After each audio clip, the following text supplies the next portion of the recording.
Full and uncut versions available on Patreon. Check in the description below.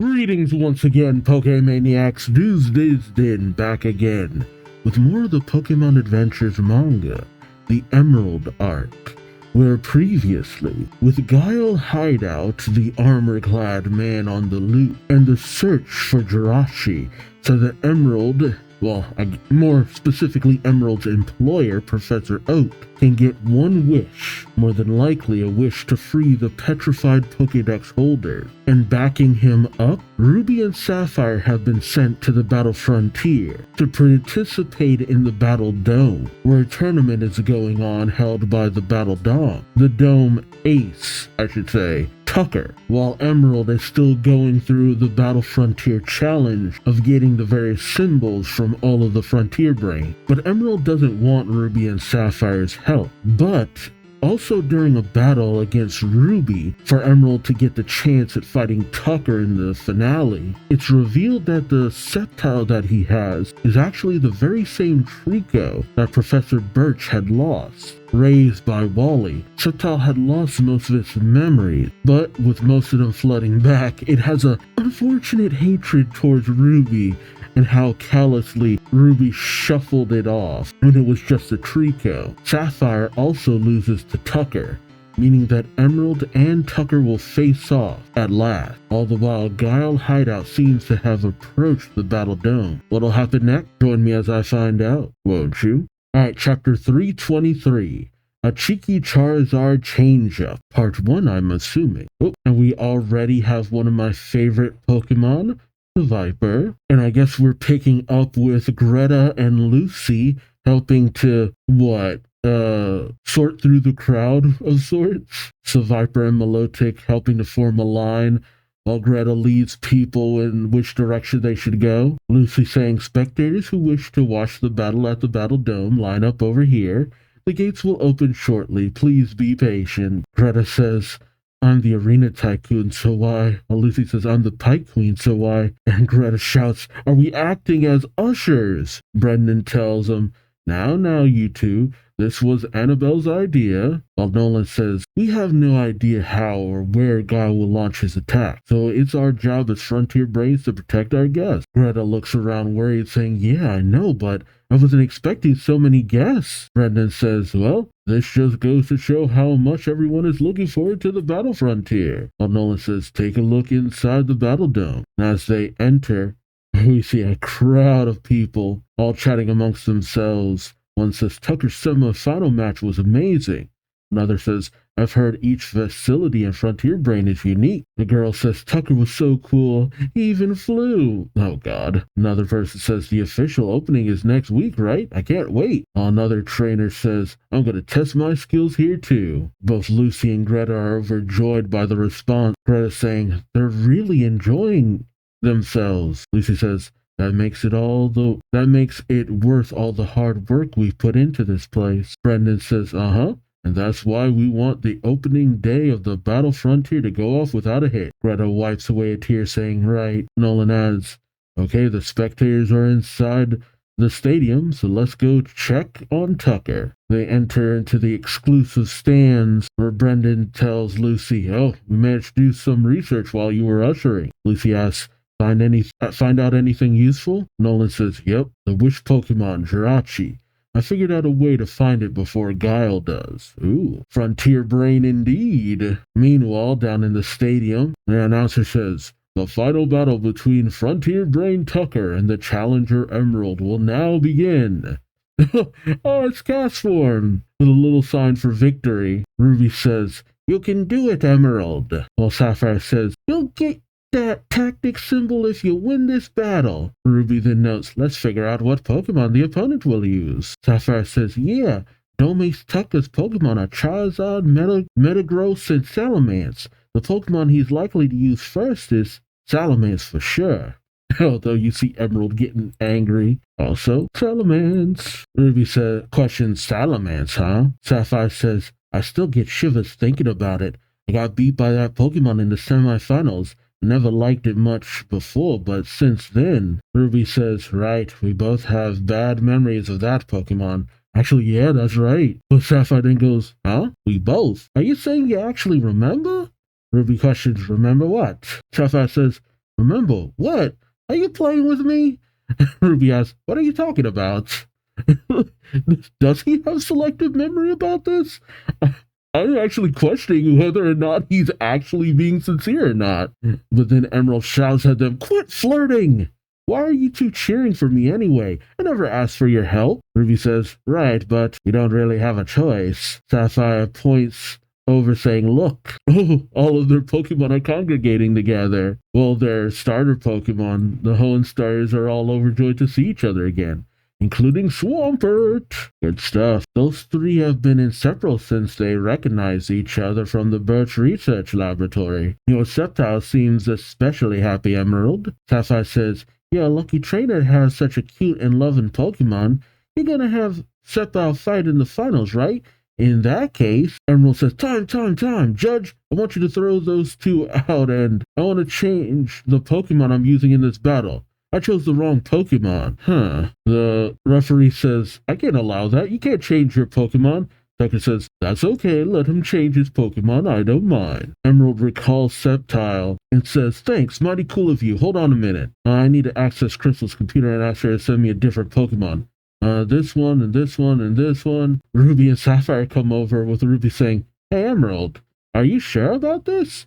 Emerald says, get out. Sapphire says, but then he uses his hands to grab him by the face and tosses him out. See, this is the personality I originally expected him to have. Very dismissive. He takes Sceptile, Dusclops, and Sudowoodo, speaking of which, Dusclops, and gets ready to transfer them. As he gazes up at his worried Pokemon gaze up at him, Emerald says, don't look at me like that. This is a competitive sport. I'm in it to win. So what if everyone's telling me that feelings and bonds are important?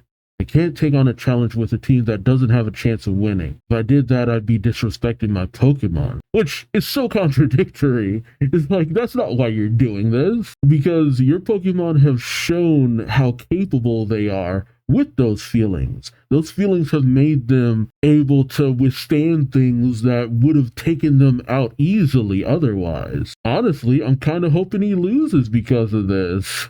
Realistically speaking, Emerald says, what's taking Crystal so long? Hello? Suddenly, 3 Pokeballs are transferred over. Emerald thinks to himself, she didn't answer my call, but she sent me 3 Pokeballs. Is something wrong? But back in the arena, the ref calls battle start. And, actually, you got Charizard, sent out by Tucker, and Alakazam, sent out by Emerald. Got a lot of Pokemon I like in this one. Emerald, I wasn't sure if he said that or thought that. Whichever. Emerald says, this Alakazam survived the battle pyramid until the 9th round.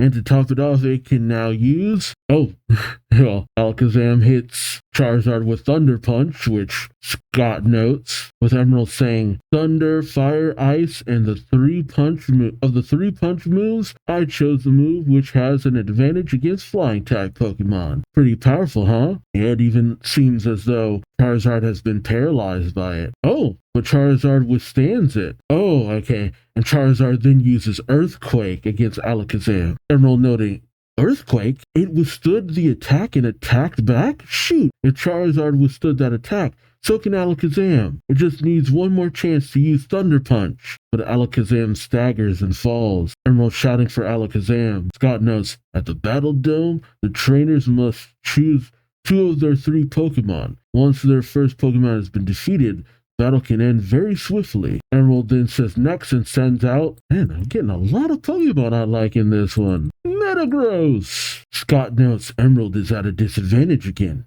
Did he call out the wrong Pokemon? While Emerald thinks to himself, Metagross is holding a Quick Claw. If that helps it attack first, Emerald has Metagross use Rock Tomb, which... I think that should be decently effective against Charizard. No. Emerald says that should do the trick, but Charizard withstands it. Emerald saying, no way. Steel against a fire type, right? Tucker says, now it's my turn, and has Charizard use Overheat, which, yeah, Metagross is cooked. Oh, and Emerald just keeps having Metagross use Protect again and again and again. He's overstraining these Pokemon. Meanwhile, with Ruby and Sapphire promptly thrown out, they're just kind of lying there in disbelief. Sapphire saying, he threw us out. Ruby, head buried in the dirt, says, yeah, maybe Emerald doesn't play well with others. You are the last two who should be talking about that. As they get up and Ruby wipes his face, Sapphire questions, now what are we going to do? Ruby says, well, for one thing, I plan to enter the Battle Dome tournament to become friends with him. Sapphire notes, was a failure. And I love Castform just nodding to that. Ruby says, oh well, we have 2 days left. Let's scout this place out so we're prepared for anything. Sapphire says, okay. He then says, huh? What's that? Ruby says, Oh, looking at a map, he says, that must be the Battle Palace. It's the facility Emerald's going to tomorrow. But as Sapphire looks with her special eyes, she says, someone's standing there. Ruby notes, isn't that Spencer, the Battle Palace frontier brain? As they walk past them, they whisper amongst themselves. Sapphire questioning, what? Everyone's at the dome. What's he doing here? Ruby simply says, don't know. Maybe he had chores to do. But, it's always wild when Spencer's eyes open, even just a little, as he glares at Ruby and Sapphire. Sapphire's on guard while Ruby kind of questions what's going on. But then Spencer steps down from where he's at, approaches Sapphire, and lifts her chin up with his staff. Oh, because she was possessed by the blue orb, right? Is there a connection? Interesting. Alright, chapter 324. A cheeky Charizard change-up, part 2. As Spencer eyes Sapphire questions, Spencer, what are you doing? Spencer says, I can tell from your eyes. But Ruby gets ready to go in, saying, hey, get away from her. And he gets ready to tell Castform to use Weather Ball, but then Spencer just pokes him on the head and he falls over. Like, sit down, boy, I'm talking here. Spencer says, Sapphire, isn't it? You've touched it, haven't you? The orb. The orb with the power to control and calm legendary ancient Pokemon. The blue orb. Sapphire's taken aback, saying, you can tell all that just by my eyes? Oh, Ruby still has that? He has, Courtney's lighter. What is he doing with it? He ignites it. Is he trying to record a memory? Or is he going to show something? Interesting. Meanwhile, in the stadium, as Charizard is just pouring on the heat onto Metagross, Brenda's saying, wow, Tucker's really fired up. Although, Scott is whispering something to Annabelle, and Annabelle then leaps onto his saucer, saying, I need to speak with Mr. Scott about something. Catch you later. Gerda then says, hey, Nolan, I get that you want to concentrate on your battle, but I have to know, how do you expect to find Jirachi before Guile does? Lucy says, that's my question too. Tell us, Nolan. Nolan says, sorry, I should have explained it to you before. He tells him, take a look at this. And he unleashes 3 Smeargle, who are very affectionate, especially towards Greta. But Greta questions, Smeargle? Nolan says, wild Smeargle. I captured. And where do you think I found them? Greta says, the Artisan Cave, right? Right, yeah, I figured. Nolan says, exactly. I checked out the spot where you'd been fighting. Most of the Pokemon who battled there were rental Pokemon stolen from the Battle Factory. But these Smeargle were just innocent bystanders. They have nothing to do with Guile. And lucky for us, Smeargle have a move called Sketch, a move that perfectly copies any move they see. There were several dozen Smeargle in the cave, so I figured there was a good chance some of them sketched Jirachi's move. Oh, okay. So I checked every one and... Lucy notes, I feel like that's a mistranslation because she says, I found these 3 and sketched Jirachi's move. But I feel like she would be saying, you found these 3 and had them sketch Jirachi's move. Another question, so these Smeargle can show us what Jirachi's move is like? Nolan says, exactly. Here, allow me to demonstrate. Smeargle, wish. Oh, they all begin to shine and pray. Nolan notes, such a beautiful, elegant move. I've never met Jirachi, but if it uses this move, we should see a flash of light just like the one we just saw. The surveillance cameras in the battle frontier will report to us as soon as they detect a light like that. So you have all these cameras, but how have none of them picked up Guile's whereabouts? Well, he tells the other Frontier Brains, let's start searching. And Greta says, okay. Oh, but there's suddenly a lot of cheering as, I guess Charizard's done pouring on the heat. Oh, yeah. Metagross goes down, with the announcer saying, Emerald's Metagross has been knocked out. Both of his Pokemon are down, which means Frontier Brain Dome Ace Tucker is the winner. And Emerald is taken aback, saying, I lost? No. As the crowd cheers, Tucker says, nice battle, Emerald. But in terms of tactics, you might want to remember that using Protect consecutively lowers the chances of a Pokemon successfully defending itself. Now let's shake hands to honor each other. See, it's wild too, because Tucker is probably being the most gracious in this moment. I feel like even if he lost, he'd be pretty gracious, all things considered. As Tucker says, and if you'd like to try again during the 7-day press demonstration, but Emerald turns to leave, walking down the stairs, not responding. Tucker thinks to himself, I guess he can't deal with the anger and frustration of his first defeat. That's okay.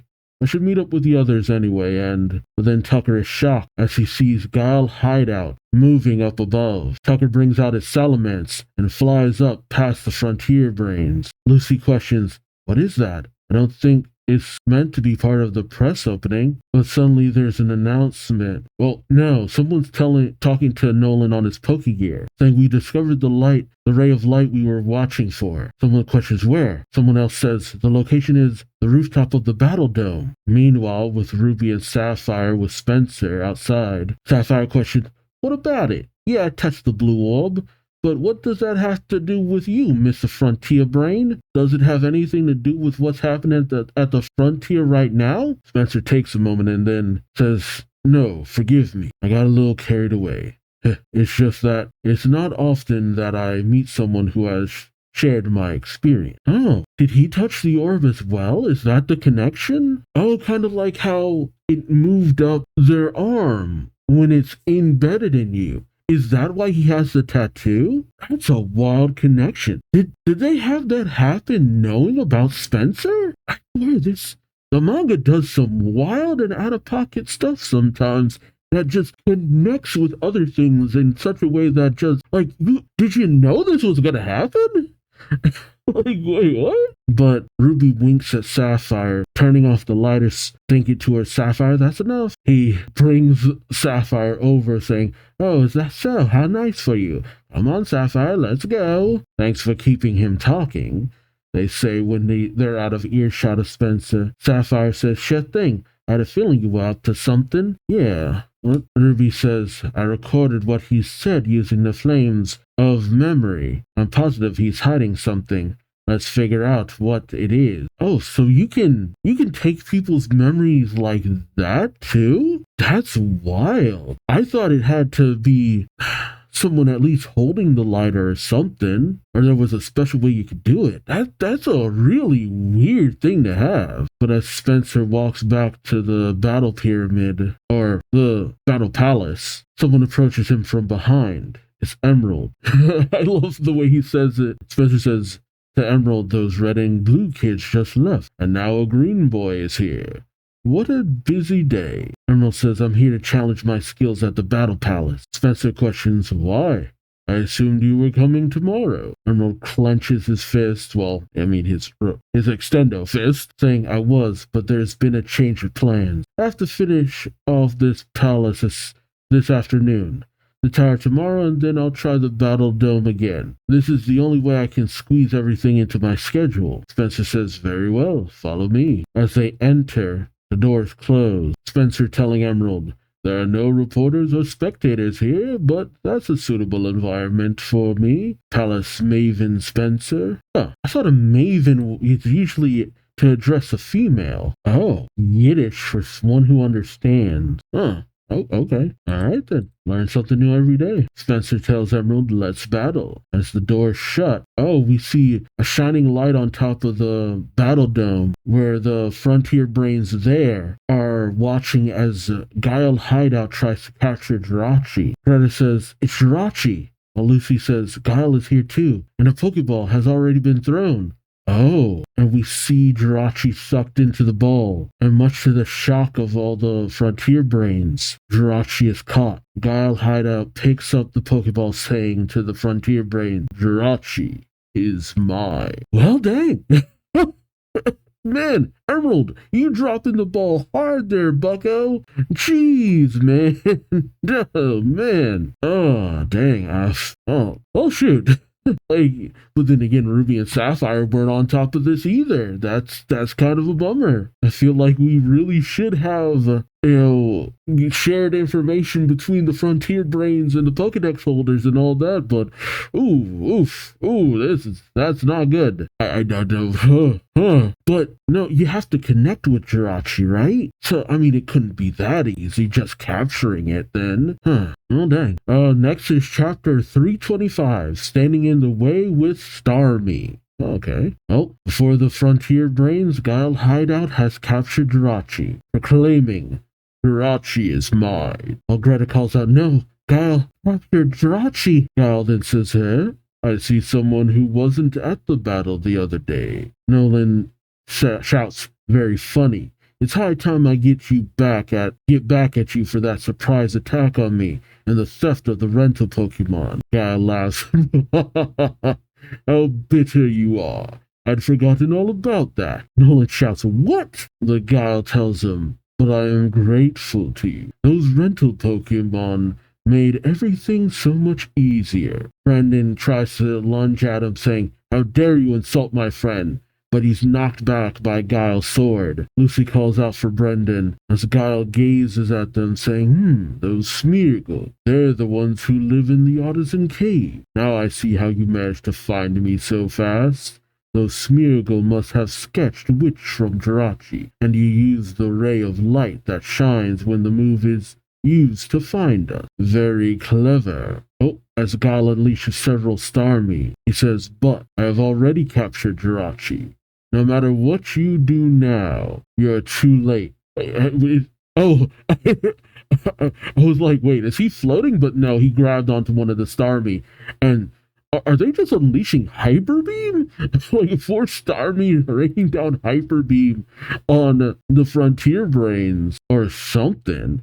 I didn't even know Starmie could learn Hyper Beam, but maybe. As the Frontier brains are left incapacitated on the roof, several of the reporters and crowd come rushing out, shouting, what's that sound? The Frontier brains have disappeared and no one's told us anything. But as they gaze up at the top of the battle dome, they see Guile Hideout as well as the Frontier brains, questioning, what's that? Greta shouts, oh no, the press and spectators have come out. As Guile gazes down at the crowd, he says, I have no reason to be subtle now. Once Jirachi has made my wish come true, the battle frontier shall sink to the bottom of this magnificent sea. Oh, you're definitely a Team Aqua member. Like, I love the search kit just raising his hands like, yes. Like that was the most Team Aqua thing to say possible. Oh god, Guile is flashing again. As he opens up his armor, he says, I don't need the rental Pokemon anymore either. Here, I'll happily return them to you. And he unleashes the rental Pokemon upon the crowd below. Let's see, Hitmonlee, Argon, Free, Ludicolo, Wartortle, Golem, Delcatty, Mawile, Wartortle. Yeah, nah, none of my faves in there. Tucker, Lucy, and Greta go racing down on his Tucker Salamence as he shouts, no, the spectators are in danger. And as Guile takes off with his Starmie, he says, even if you save them now, they'll all end up at the bottom of the sea before too long. Is this Archie? Like, it's a weird obsession with the sea. But why? No, he wouldn't just appear without Maxie, right? Or maybe Amber? Matt? Maybe Matt. After everything that happened to Matt. I could kind of see that. It'd be wild if it was Shelly. if it actually turned out to be Shelly. But as he takes off, Guile says, now come, Jirachi. let's go to the perfect spot to make my wish. Stars belong in the sky where they can shine brightly at night, and the closest place to the sky around here is in the battle frontier. Nolan listens to this. Oh, he's going to the battle tower then. That's just pretty obvious, considering everything was kind of constructed around the battle tower. Nolan hears all of this, but Brandon grabs him saying, Nolan, isn't there anything we can do? The enemy has Jirachi. Nolan says, wait, Brandon, we still have a chance. We've deciphered the last page in the Jirachi file. Brandon says, that entry about the third eye? Nolan says, Guile said he's going to the closest place to the sky in the battle frontier. That must be the top floor of the battle tower. Yeah. Plus, he made a big speech about how he won, but he didn't say anything about the third eye. And if he doesn't know about the third eye, he won't be able to make his wish come true. Update Annabelle and Spencer, Nolan. Oh, no, that's Brandon saying, update Annabelle and Spencer, Nolan. We'll protect the spectators. Nolan says, will do. But over at the Battle Palace, right before Spencer and Emerald can, face off, Spencer's phone is ringing. And Emerald says, shouldn't you answer that? Spencer says, no. No one may interfere with our battle once the doors of the palace have closed. Under normal circumstances, the challenger must defeat 7 virtual trainers in a row to complete a round. And it's only at the end of the 6th round, the 42nd battle, that the challenger may face me in hopes of earning the symbol. But I don't think you need to go through all that rigmarole first anymore. I'm kind of glad. It was a little bit much. Emerald says, cool. What are your rules? I'll ask Crystal to send me the Pokemon I need depending on the rules. So hurry up and tell me. Spencer says, you choose your Pokemon according to the rules of battle? That's odd. Emerald questions how so? Spencer says, the Battle Palace tests the trainer's spirit. Here, the challenger must use the 3 Pokemon they trust the most. Oh man. See, it's funny though, because I was even thinking about it before. In the same way, the Ruby and Sapphire arc was mostly about Ruby and the ego he had, and his notions of beauty and how he just couldn't see past that. Emerald's just too stuck in just not wanting to believe in the bonds of person and Pokemon, even though that's something that comes up a lot. He treats Pokemon here very much like they are just game characters. They're about the stats. They're about the type advantages. It's about the rules. It's about, it's all about the meta, essentially. But in a situation where these Pokemon actually have wills of their own, they're living, breathing creatures, it's like, no, you can't just go with that. Sometimes it is about the guts. It is about the determination of the Pokemon. In the anime, in the manga, it is very much about the personality of your Pokemon and the bonds you have between them, and how determined you are to really be in it to win it sometimes. Well, that's not always what brings a character through, but more often than not, it's the heart. And your Pokemon knowing that you believe in them really just pulls you through a lot of the time. At least, that's in terms of the lesson being taught here, but it's not a bad lesson to learn. Emerald questions, a test of spirit? The 3 Pokemon I trust the most? Spencer says, exactly. Trainers don't give orders to their Pokemon during this battle. They merely observe and trust their Pokemon strategy. That is an interesting way of doing things. But that's a good point. I mean, in this kind of situation, you trust the moves of your Pokemon. You trust that you've trained them well enough, developed them to a point where they can act in a way that just, you don't even have to tell them what to do. I mean, much like how Annabelle was in the anime, where, she telepathically told her Pokemon what to do, but sometimes the Pokemon can just do what they know needs to be done. That's actually really interesting. Was that how it was in the game, too? I can't imagine, because how would that even work? I'm so curious about that. Yeah, in the anime, he's treated more just like a shaman, but that's interesting. Emerald says, I never heard of a battle like that. How do I get the Pokemon to use the right moves and timing? Spencer says, it's up to them, of course. As he releases his Pokemon, aside from his already released Crobat, He brings out Slacking and Lapras. Very interesting. I do like me a Lapras. Spencer says, I myself will entrust this battle to these three. I'm sure you too have Pokemon you trust that you've used numerous times at the frontier. It's like Spencer saw where all of this was going, and it's just like, time to teach the kiddo a lesson. I feel like Spencer's the one character who's just like, be glad if he lost. It's just like, but you've learned something in the process. Emerald takes a moment and then brings up his 3 Pokeballs. Oh, he does. He did get back Sceptile, Sudowoodo, and Dusclops. But Spencer says, I'm not sure about those 3. I watched the battle at the dome on the screen. You don't have any faith in those 3 Pokemon, do you? That's why you decided to use 3 other Pokemon and got defeated by Tucker. And you can hear, man, I love the way it's drawn. You can just feel that weight just sitting on Emerald's mind. But as his phone continues to ring, Spencer says, unbelievable. How am I supposed to have a battle with all these distractions? He picks up the phone saying, hello? Oh, I see. Emerald asks, what's the matter? Spencer tells him, the other frontier brain, that armor-clad man Guile hideout has shown up again. He's captured Jirachi and is heading for the top floor of the battle tower. Emerald says, what? It's like, yeah, way to go, Emerald. You really dropped the ball on this one, kid. But like I was saying before, like Emerald's ego, much like Ruby's, and his mindset needs to change. The only one who didn't need to change was Sapphire. But, I mean, she needed to change in a certain aspect, but it was less, overstated. Like, it was less focused on than it is with Ruby and Emerald. Which, I kind of hate that, because it really does underplay Sapphire to a certain degree. I would hope that if we get to Omega Ruby and Alpha Sapphire, well, when we get there, we focus a little bit more on Sapphire herself. I would love to at least see that. But as Emerald panics, Spencer says, come to think of it, protecting Jirachi is your mission, isn't it?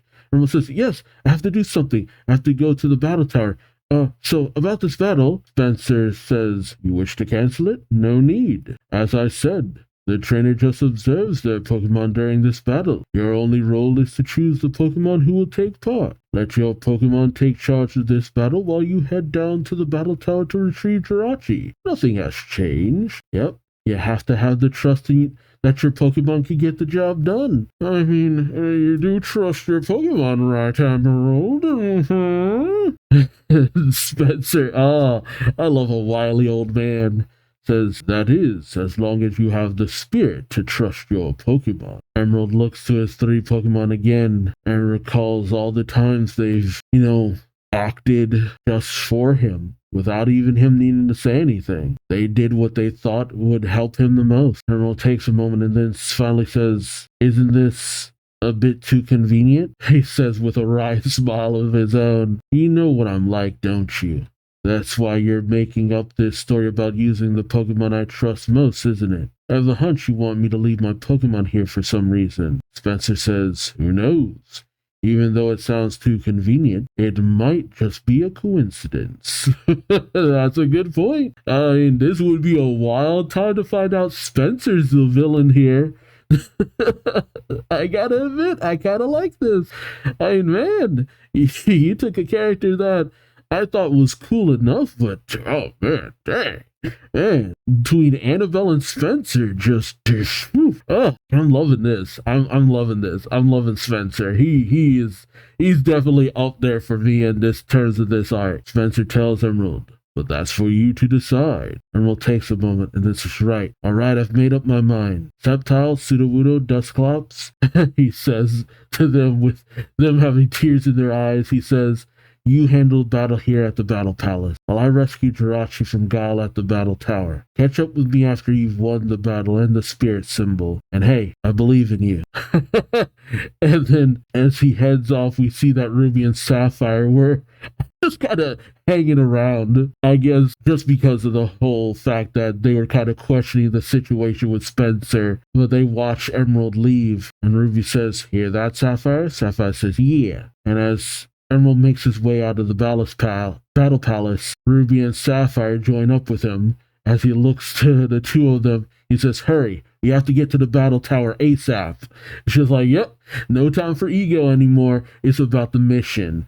And, if it means the villain winning in the end, nah, it ain't worth it. I love it. I love it. I love it. When push comes to shove, you do the right thing. Good stuff. All right, chapter 326. Let me at him, Lapras. Jeez. As Tucker, Lucy, and Greta have their Pokemon do what they can to get the rental Pokemon unleashed upon the crowd under control. Oh, Brandon's there too. Tucker shouts, "Brendan, where's Guile?" Brendan says, "He headed for the battle tower with Jirachi." Lucy calls out, "Where's Nolan?" Brandon shouts, "I had him go to contact Annabelle and Spencer. Our job is to protect the spectators from the rental Pokemon Guile release."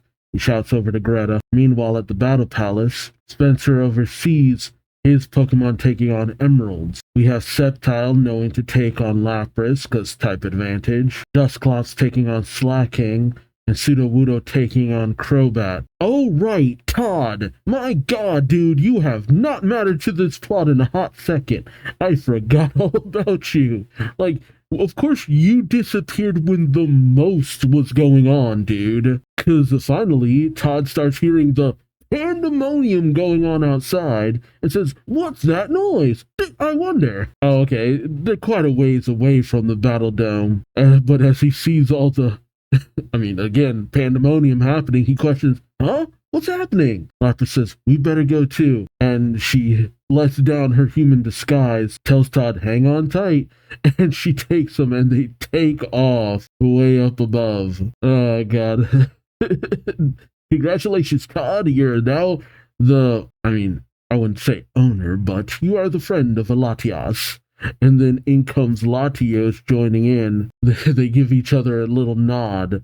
But as they fly in one direction, you see Nolan heading in another direction. He thinks to himself, strange. Why isn't Annabelle picking up? I managed to tell Spencer what happened. But Annabelle, what's going on, Annabelle?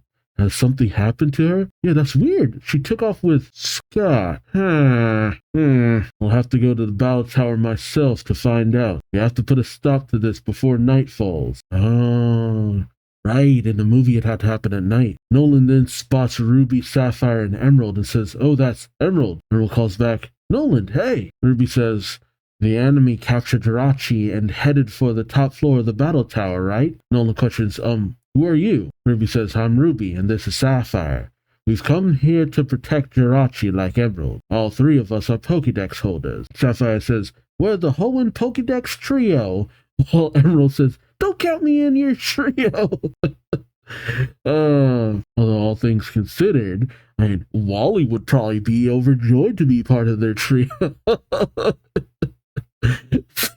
It's wild too, because I was loving Emerald right up until he started being a little brat.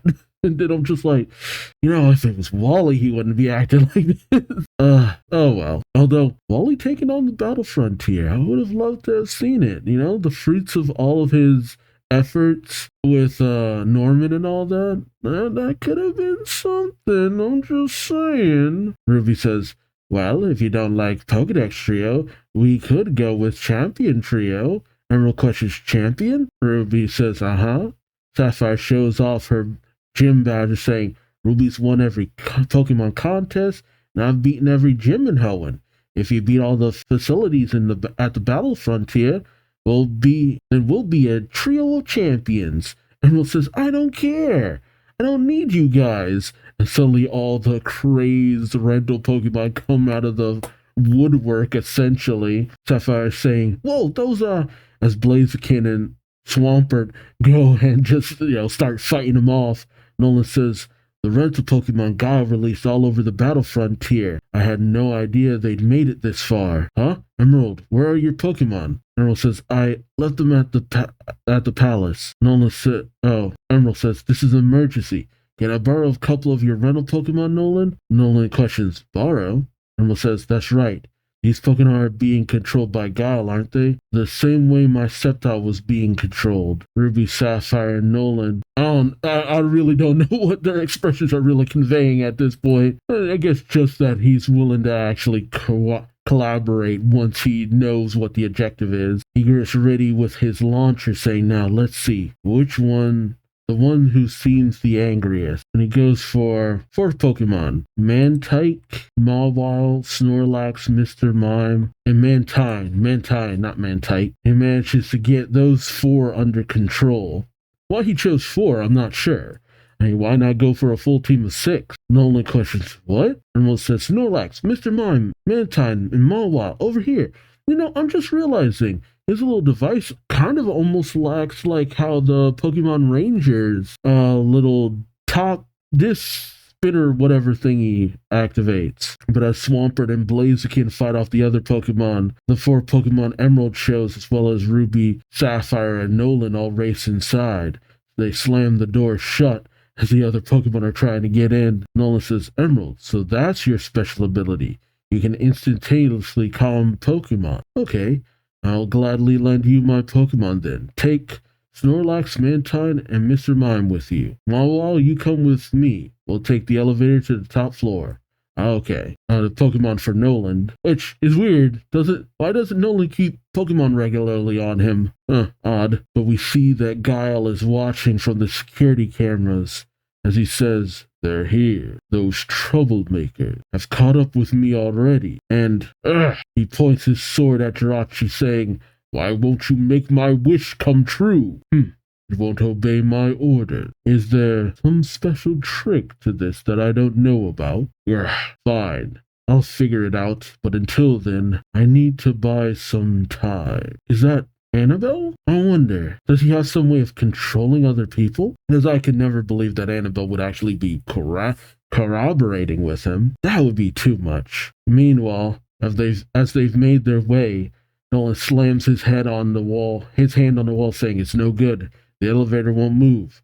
Let's take the stairs. Follow me. And as they make their way up the stairs, lights click on in a room that they get to. As Emerald questions this, Nolan says, these are the lights for a battle. The lights turn on when the battle tower welcomes the challenger. Why are they? And suddenly a holographic ninja appears with a Gulpin. There we go, Gulpin. Emerald says, virtual trainer and rental Pokemon. Nolan says, hey, that's Annabelle. Yeah, it looks like she's being hypnotized. Oh, does Jirachi maybe have some special ability? Yeah, because her eyes are open, but it don't look like anybody's home.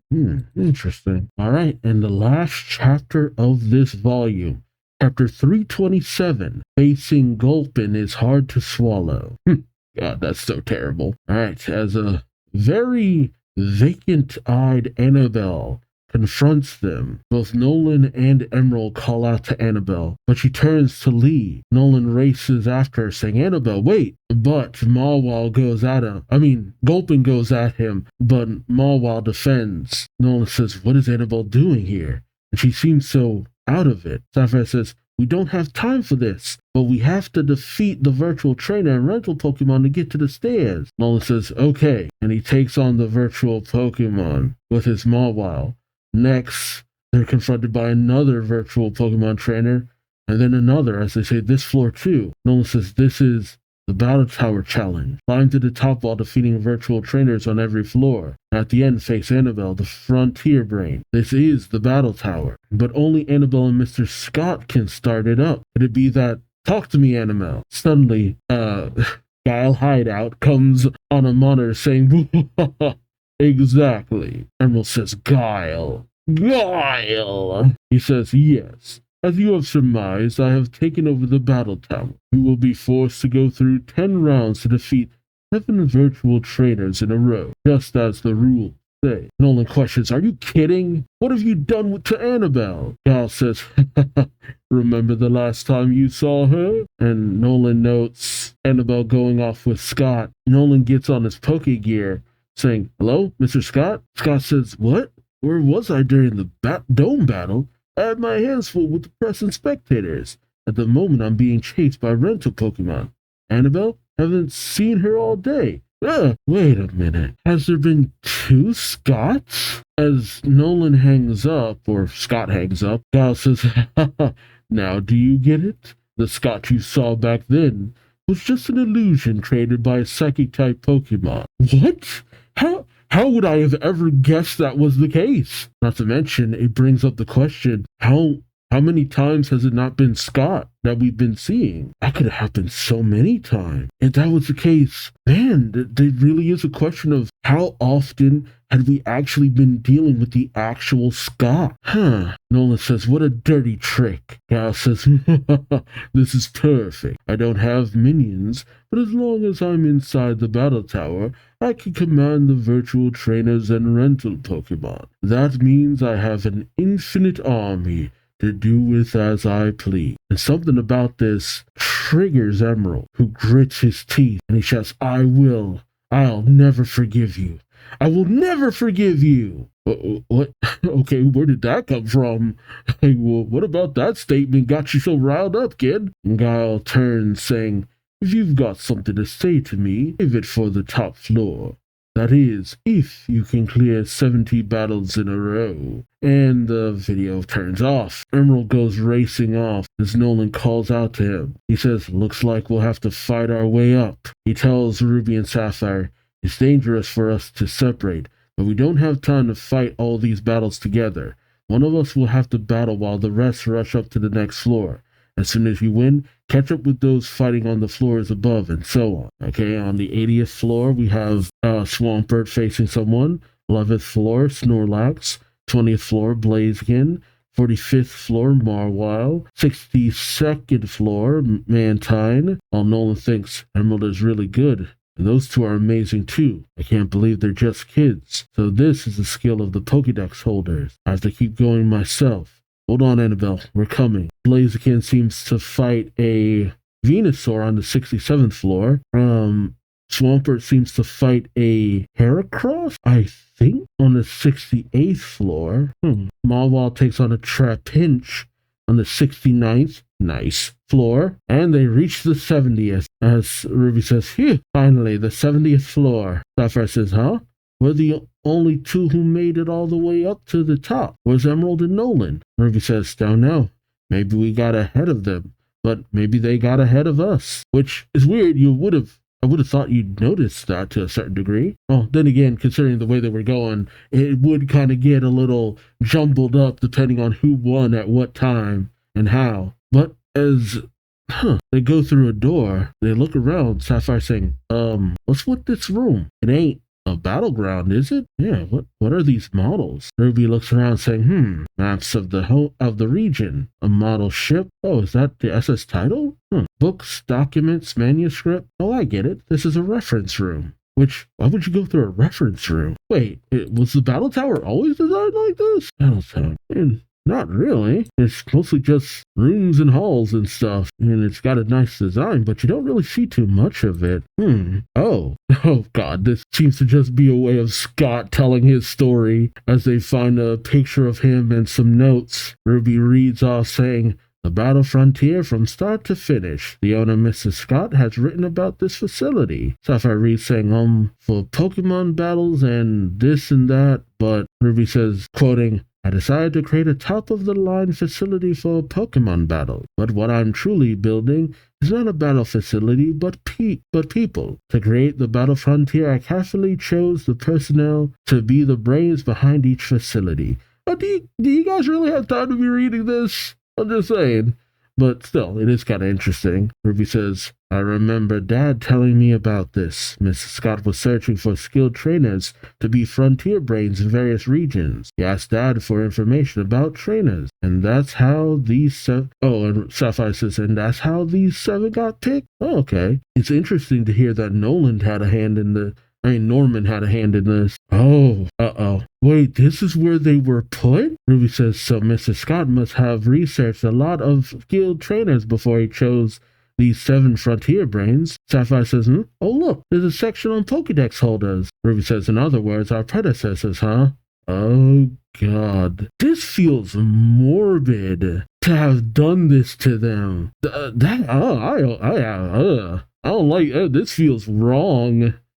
to have chosen kind of like a memorial of their deaths. As Sapphire looks through the information on them, she says, "Are we gonna be in this book someday too?" "Oh, you better hope you're not. That would be embarrassing." Ruby looks upon the statue, saying, "They even have statues of them." Suddenly there's a crash. Ruby says, "It's coming from the room next door." And as they make their way, they call out to Emerald, who seems to have been defeated by Annabelle and Aiko. Sapphire says, "I knew it. He got here before us." Well, Ruby says, "And he's already fighting Annabelle, the leader of the Frontier Brains." "He is, but..." Oh, jeez. Raikou goes in again, just beating Emerald and his Pokemon back. Ruby says they can barely stand.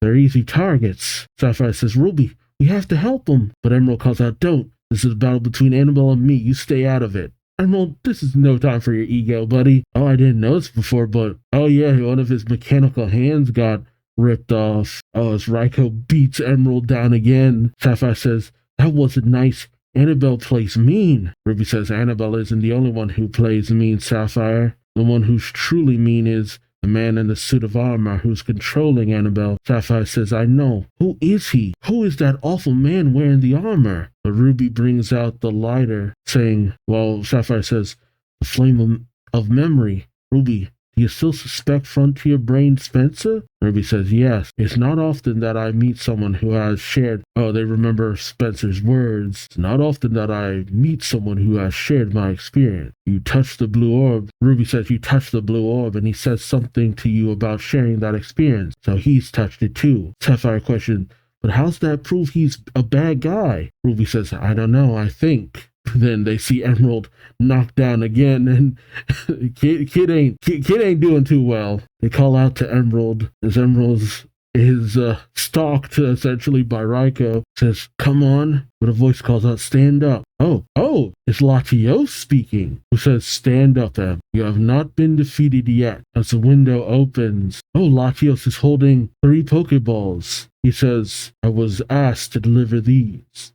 Take them." Oh, snap. Oh, that's why he only got 3 Pokemon, because he needed 3 others. Emerald sees his Pokemon saying Sceptile, Sudowoodo, Dusclops. This means, Latios says, "Yes, the Battle Palace has finished, and I have one more thing for you. The Spirit Symbol." Nice. The 3 Pokemon you entrusted with the battle won a fine victory at the palace. And you know what? I love that this is the one time we get to hear Latios actually talk, because I don't actually remember if you ever even hear him anywhere else. He's always so stoic. Rimmel says, "You can still fight with these 3, can't you?" Rimmel says, "Oh yeah," as he brings out Sceptile, Sudowoodo, and Dusclops to back him up. God damn, that's so cool. I love that. Emerald says, "I can still fight. Come on." But then Annabelle seems to faint as Emerald calls out to her. Guile steps up, saying pitiful. He steps on her head, saying she can no longer bear the strain of being controlled. Now she's useless to me. She's an ass. Which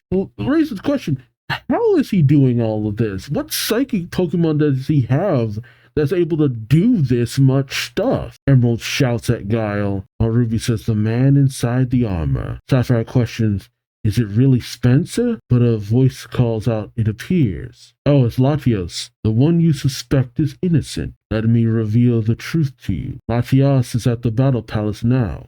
I will show you an image of what Latios is seeing." And we see Spencer with Todd and Latios. Sapphire says, "That's..." While Ruby finishes saying, "Spencer." Spencer says, "I don't remember the incident well, so I've kept my mouth shut, but it appears I had better tell you what I do know." And yeah, he's mysterious, but I honestly didn't believe it was Spencer.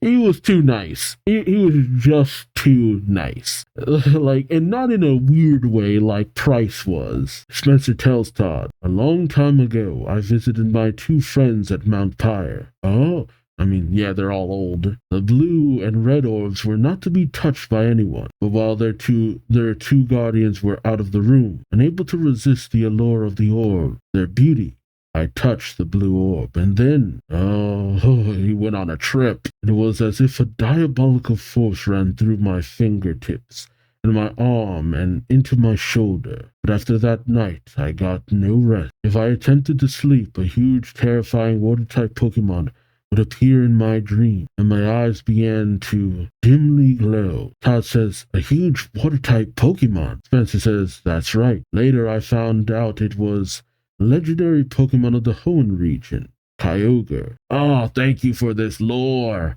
I accept this lore permanently.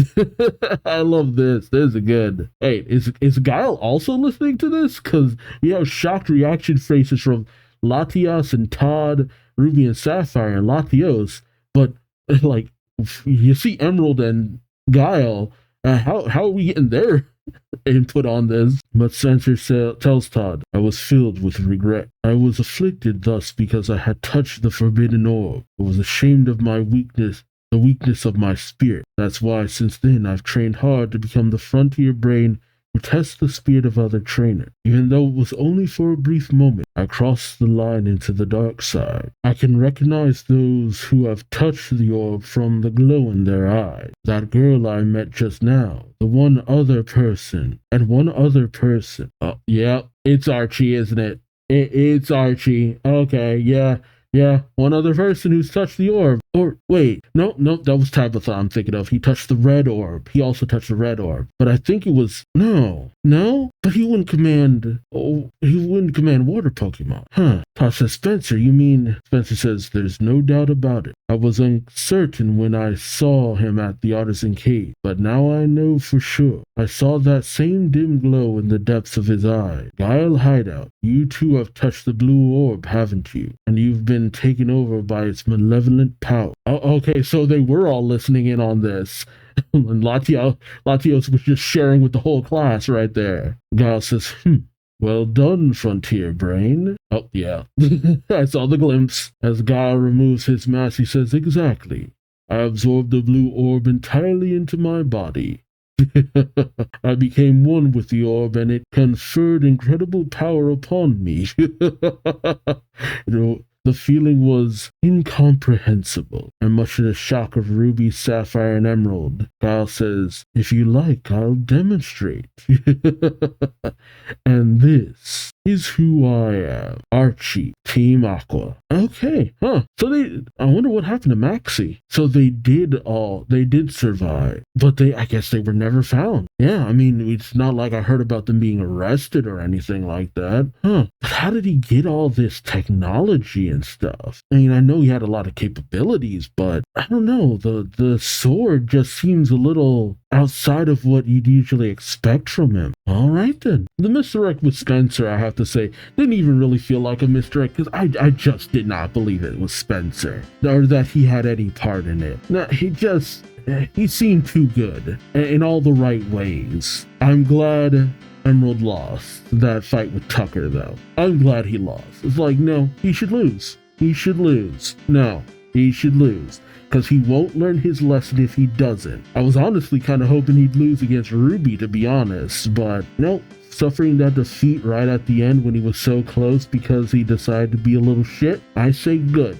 It's the same lesson that Ruby had to learn. It's what needed to happen. You know, I love that we're also continuing the story of Ruby and Sapphire to a certain degree. I gotta say though, the Flame of Memory didn't really come in handy the way that it was made out to seem like it would. Because they're just like, we got Spencer's memory. We're gonna do this, and that, and this, and that, and this.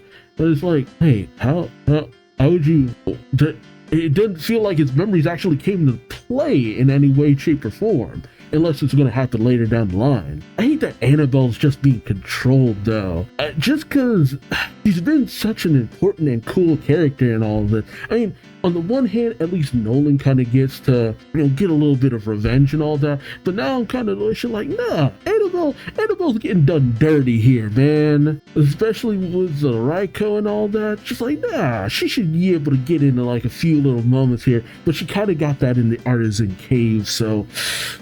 gotta weigh it a little bit, just because I was jonesing for so much Annabelle too. But I do love the stuff they done with Spencer. I'm glad that Nolan has really gotten to show off how cool of a character he is.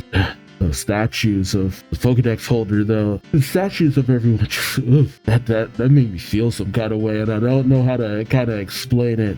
But I do also like that there was so much leading up to the reveal of who Guile was. Like, there were so many things that kind of like, no, it should be this. No, based off of this, like, there's enough going on there that it really did lead me to believing. I feel like it has to be someone that we probably know. It feels like to put someone in armor, it has to either be one of the Frontier Brains or it's someone we've previously met. That's the only reason to have them disguised the way that Guile Hideout was disguised. And why did he choose the name Guile Hideout? I really want to know.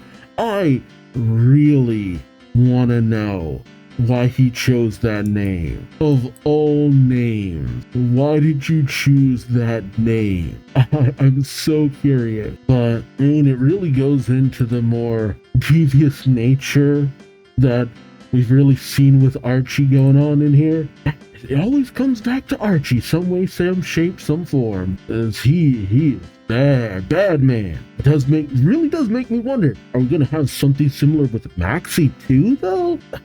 Maybe. Yeah, I don't know. But the moment he started spouting off about the ocean and the water and blah blah, it's just like, oh yeah, you're totally a Team Aqua member. And maybe it's one we're going to reveal that it was someone we never even met. But it's like, no. I will say, if it turned out to be Amber, that would also kind of jive with me too, to a certain degree. Because it's like, with everything that Amber went through, it's just like, I don't blame him for turning out the way he turned out. I still could have seen it being Matt, because he went through some stuff as well. And the way he was kind of pushed to the side and all that, I could have seen it being Matt. And the really interesting reveal would have been it turning out it was Shelly all along. Like, what? Shelly? That would have been interesting. That would have been an interesting reveal, but I'm not mad at this. Good reveal. A+. Good stuff. But I'm interested to find out what he's been doing this entire time. And again, I'm still wondering what happened to Maxie. Although I have felt like Maxie was kind of an afterthought in the minds of the people working on this. Like, it was pretty obvious they had more of a thing for Archie than Maxie for a while there. But I didn't think it was enough for them to want to do Maxie dirty, so I'm just interested. But let me know your thoughts in the comment section below. Like, comment, subscribe if you enjoyed the ride. Thank you so much for watching, and until next time, I've been Duuz-Diz-Din, and I hope to see you later. Take care. Bye-bye.